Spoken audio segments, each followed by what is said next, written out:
Superpower Relations, lesson 4, welcome back. I knew you couldn't stay away. So, you're thinking, what happens next? Well, I can tell you what happens next. We're going to do today, Berlin Wall, Cuban Missile Crisis. Every year on the exams, never fails. Well, except this year probably. But anyway, it should be on.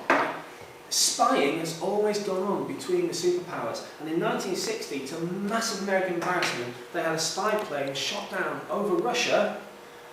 Before the pilot is rescued, the Americans say, we don't do spying, and then the Russians put him on telly and said, yeah, you do, here's the pilot. So stresses between the two countries are massive. Not least because in Cuba, the Americans had been supporting one leader, Batista, dictator, nasty man, a bit like Diem in Vietnam, we'll come to that in a second. So they've been supporting him, but he got taken over and taken out basically by Castro when he conquered the island and set up a People's Cuban government, later to be helped by the Russians, and that causes a great deal of stress. Anyway, this is really about stresses, but in a way it makes superpower relations a little bit better, especially in Berlin with the wall. Now, remember, a couple of key features in advance of the wall going up.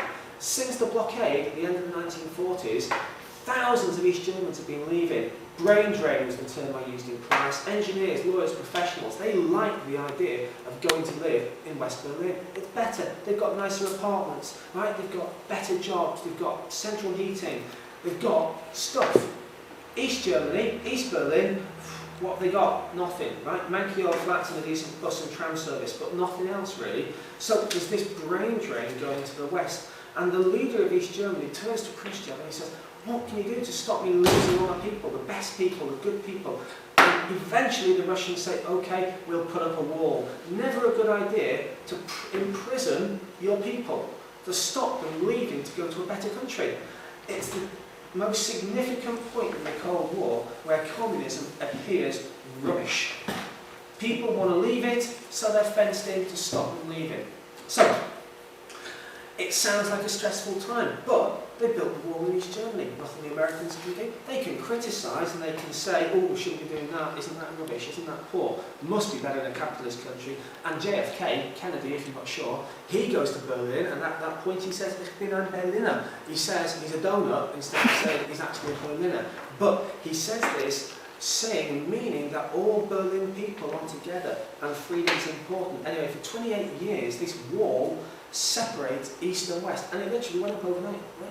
Overnight, 1 minute there's nothing, next minute, next day there's barbed wire and there's a wall, and basically East Germans are split from West Germans. Families divided, people divided, you couldn't travel, you had to go through complicated passes to get there. Of course, people escaped, people got shot, people got blown up, all the fun of the fair, right? That was all wonderful, but basically people couldn't get out. Anyway, in terms of how it affects relations, they actually improve. What can the Americans do? Nothing. It de-stresses the situation. But in Cuba, nothing could distress the situation. Like I said before, Castro had come to Cuba in power, and what he's doing, he's basically found that the Russians will buy his sugar because the Americans stopped. The Russians will buy his cigars because the Americans stopped. This economy is saved by the USSR. A couple of years later, Khrushchev says, oh, we bought your sugar, we know you bought the cigars. Well, how about sticking some of our missiles on Cuba, pointing straight to America? 5 minutes flying time from America. America is now faced with a nuclear weapons arsenal pointed at it by the Russians on Cuba. What are they going to do about it? Well, the National Security Council, EXCOM, President Kennedy's advisory body, they sit and they talk and they discuss and they eventually settle on something very, very simple. Just like in Berlin a few years before, a blockade, a quarantine. No Russian ships can reach Cuba with the missiles unless they sail past these American ships on guard. Now, the world is really on the edge of a nuclear war. There's missiles there already. American spy planes have got the pictures. Russia keeps denying it. America's got a pretty bad record anyway, because remember, they've tried to blow up Castro with an exploding cigar. They've tried to invade the island of Bay of Pigs, and that's ended up bad for the Americans. It looked really, really poor. But now they've got this blockade going on.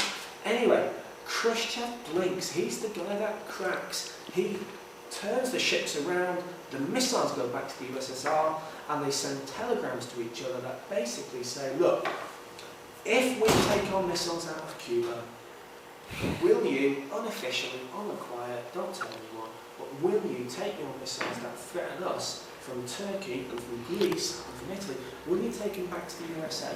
And Kennedy said, yeah, got my word, we'll do that. So in many respects, the Cuban Missile Crisis is almost World War III, but the result at the end of it is that Kennedy actually says to Russia, we'll stop threatening you if you'll stop threatening us. So fundamentally, in 1961 to 63, things do actually get better before détente, and they really get good. Cheers, see you next time.